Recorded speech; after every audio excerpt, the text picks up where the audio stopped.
We're just going to try to preserve our money, and we're going to do it by betting on the only obvious thing we can find in the world that is not correlate. Everything else is for the most part, a fiat instrument, and if the monetary supply expands, it's going to be diluted. So you either got to buy the only Picasso or things that cannot be produced, or you buy Bitcoin, because Bitcoin is that scarce crypto asset that's got hundreds of billions of dollars behind it.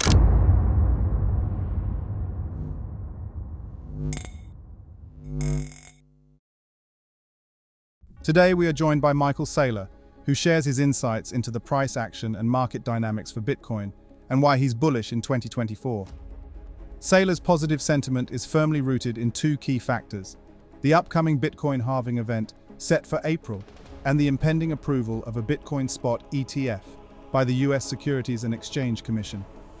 Currently, the SEC is actively reviewing multiple applications for this ETF. Thanks to BlackRock's significant influence, there's an increasingly strong belief that, in the not-too-distant future, we'll witness the approval of at least one Bitcoin spot ETF. This would mark an historic milestone for the Bitcoin community, a moment many have been eagerly awaiting for well over a decade. The green light for such an ETF would carry profound implications for the world of cryptocurrency and would serve as the gateway to substantial institutional investments, drawing interest from sovereign wealth funds, major corporations, and even governments. Saylor envisions that this development will pave the way for large corporations to incorporate cryptocurrencies into their balance sheets. Let's get right into the latest interview with Michael Saylor and why Bitcoin is poised to revolutionize cryptocurrency heading into 2024. Don't forget, our partners at Jamie Tree Finance have launched a daily 5-minute crypto newsletter with all the latest crypto and Bitcoin news. It's a fantastic analysis of on-chain crypto data and breakdowns, and the best part, it's absolutely free, which will cover expert predictions, breakdowns of on-chain crypto data, and any breaking news that you need to know, all in a nutshell. Click the first link in the description and enter your email to join over 5,000 others in becoming a better crypto investor right now. 99% of the world doesn't understand it. We're talking about tens of thousands of billion-dollar entities. They've all got a problem. Their monetary energy is being debased by 10 to 20% a year by the expansion of the monetary supply. They're all stampeding toward a solution. Bitcoin is the first perfected crypto asset that serves as a long-term store of monetary energy. That's what's going on here. It's an invention. John D. Rockefeller became the richest man in the world because he collected, stored, and channeled chemical energy. It's a simple idea. Bitcoin is pure monetary energy. For the first time in the history of the world, we figured out how to create a software network that will store and channel monetary energy with no power loss. That's 1,000,000 times better than a gold network. It's better than an electrical network. If I want to hold $500 million of electricity and I put in a battery, I lose 2% a month. There's a 24% inflation rate on an electric battery. You can only move electricity 500 miles and you lose 6% in the first transaction.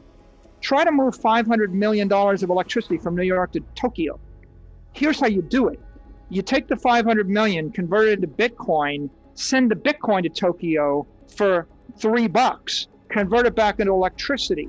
And by the way, the magic is not just that I did a transfer for $3 instead of $300,000 with gold. It would take you a month and 300 grand to do it with gold.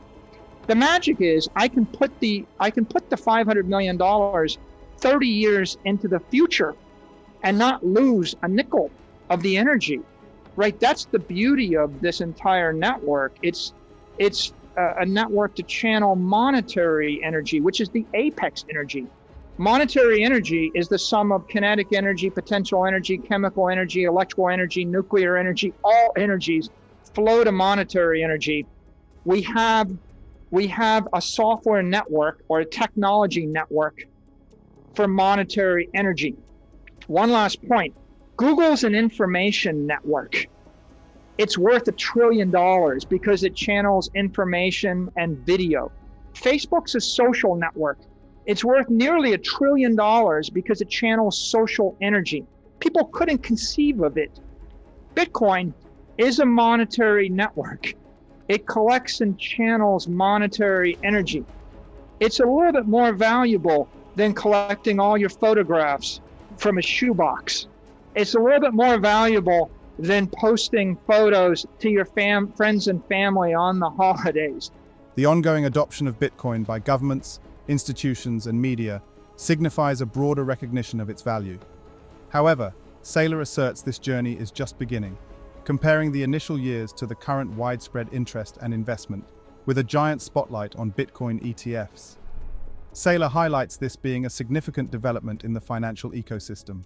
He also suggests that BlackRock, under the guidance of Larry Fink, will lead the charge in obtaining regulatory approval for a Bitcoin ETF. This move, he contends, will underscore Bitcoin's enduring relevance as an asset and its potential as a hedge against currency devaluation. Bitcoin is the singularity where engineering, science, and technology smashes into finance. It's inconceivable because Facebook was an inconceivable idea a decade ago. So that's where we are with this. Something exciting, new, powerful. It's the elemental structure of a totally new set of financial systems, yes. Bitcoin's not a currency.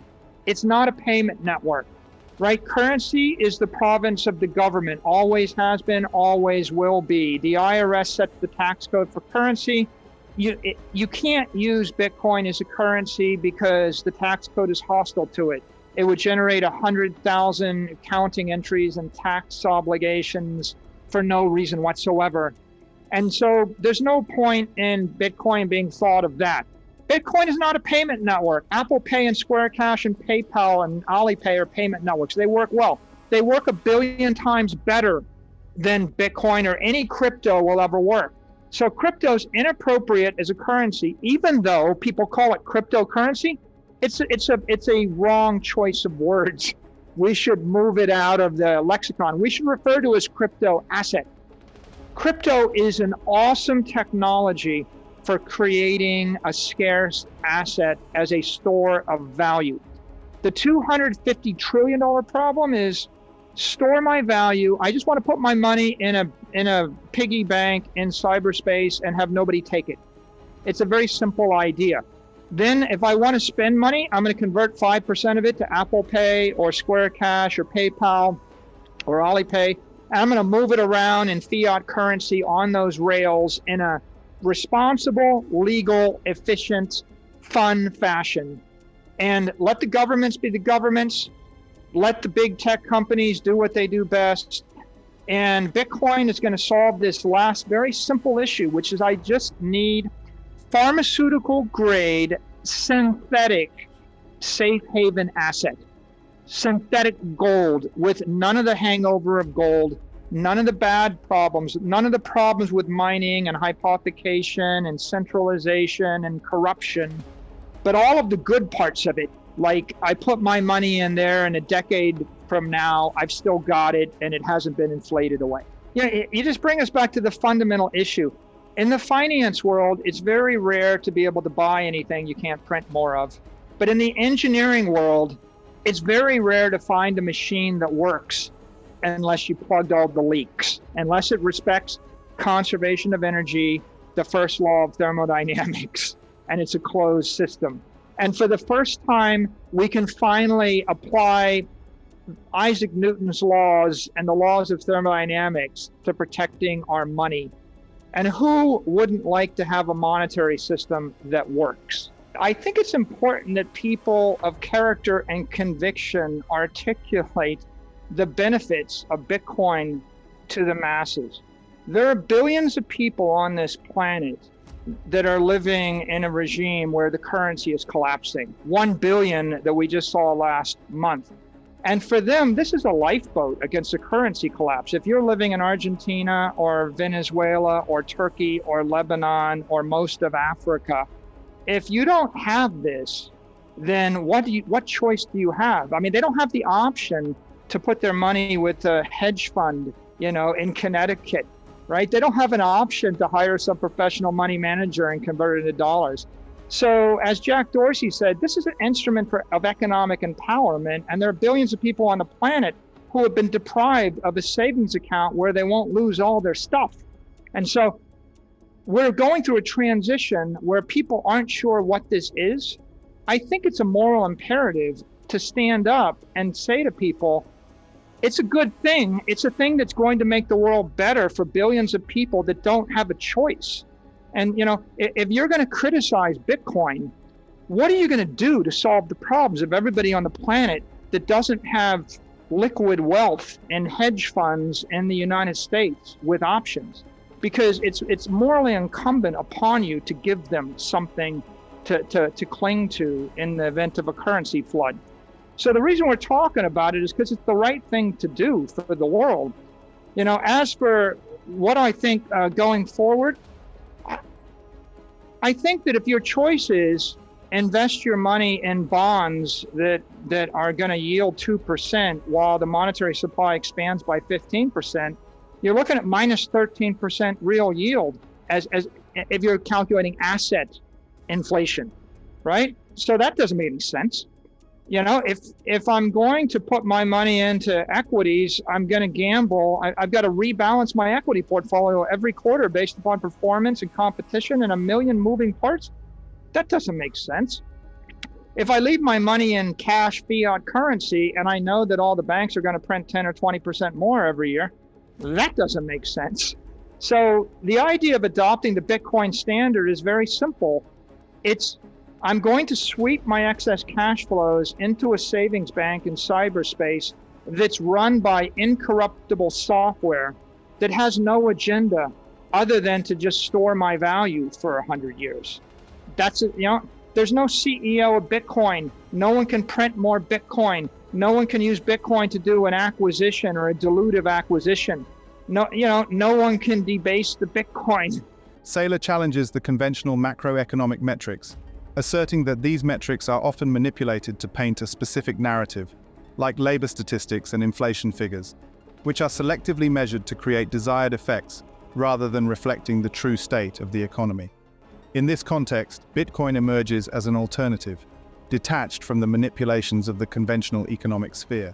Saylor also highlights that established corporations like Apple, Amazon, and Google will use their established relationships acquired over decades to swiftly acquire substantial amounts of Bitcoin through a spot ETF, bypassing the cumbersome processes involved in procuring the actual commodity.